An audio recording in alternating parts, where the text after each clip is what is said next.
British Prime Minister Margaret Thatcher today called for a national election June 11th, a month from today. Mrs. Thatcher went to Buckingham Palace to get formal permission from the Queen to dissolve Parliament. If her Conservative Party wins again, Mrs. Thatcher will become the first British Prime Minister ever to win 3 terms in a row. Today was Election Day in the Philippines, and early unofficial returns show President Aquino's slate of candidates in the lead. An estimated 90% of eligible voters turned out to elect a U.S.-style Congress under the new Philippine Constitution.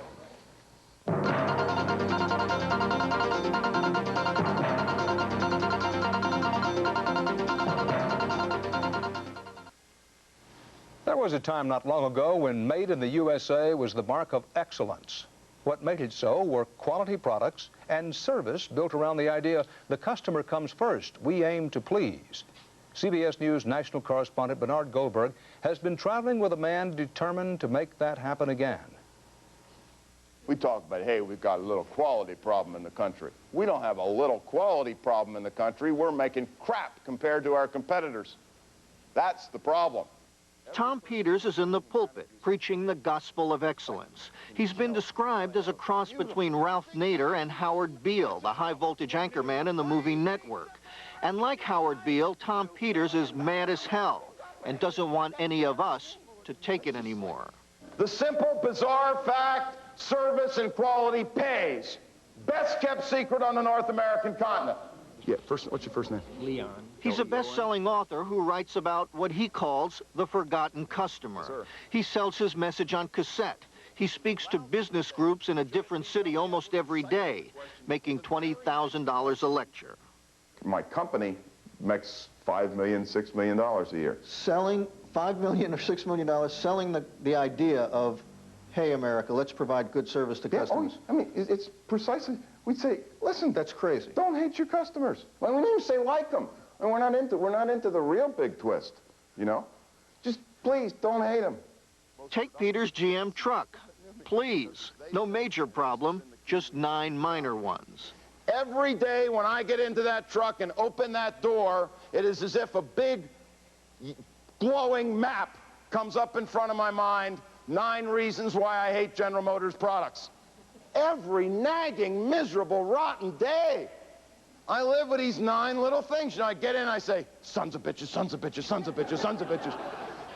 Tom Peters has been on more airplanes than a lot of pilots, crisscrossing America with his message that service in this country essentially stinks, especially on airplanes. Then there's the pilot who says, we have a little mechanical problem and it'll be fixed in 5 minutes. You know, none has ever been fixed in less than 3 hours in the history, but they don't want you to get off the plane. He says it doesn't have to be this way. Federal Express, Peters says, proved that. He thinks it's one of the best-run companies in America. So I decided to use Federal Express. 27 times I called them in the course of a 7-week period.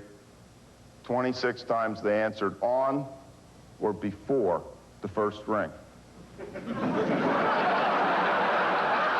The message is so simple. Good quality plus good service equals good business. But in spite of its simplicity, Tom Peters and millions of others see America sliding down a very slippery and dangerous slope.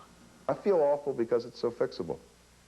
You know, if it wasn't fixable, I think I could come to grips with it. I think, you know, people do tend to come to grips with bad illnesses, for example. Not easily, but they do. You couldn't very well come to grips with knowing that you were going to die because of hangnails. And essentially, we're dying because of hangnails. Tom Peters is a revolutionary in a suit and tie. And unless there is a revolution, he says, America is going to be second-rate. Second-rate, broke, and unemployed. I mean, I think for starters, we can start talking about this stuff, you know? We've got to talk about it. We've got to get mad about it. Bernard Goldberg, CBS News, Palo Alto, California. We've got to call people on it. And that's the CBS Evening News. Dan Rather, thank you for joining us. Good night.